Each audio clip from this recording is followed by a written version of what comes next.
Petrol రేట్లు పెరిగిపోతున్నాయి. Iran Israel యుద్ధం వల్ల ఇరాన్ ఏం చేసిందంటే ఈ హర్మూజ్ జలసంధిని క్లోజ్ చేసేసింది. ప్రపంచ వాణిజ్యం అంతా ఈ సుయజ్ కెనాల్ ద్వారా జరుగుతుంది.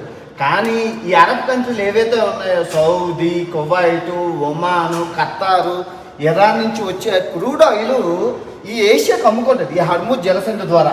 ఈ మొత్తం ఏషియా అంతటికి ఇప్పుడు ఇక్కడ నుంచి ఈ అరబ్ కంట్రీలో ఉన్న ఆయిల్ ట్యాంకరు ఇలాగ వచ్చి మీకు ఇండియా, ముంబాయి, తర్వాత శ్రీలంకకి అమ్మి ఆ తర్వాత మయన్మారు, థాయిలాండ్, మలేషియా, సింగపూరు, ఆ తర్వాత చైనాకి, సౌత్ కొరియాకి, జపాన్కి అమ్ముకుంటుంది.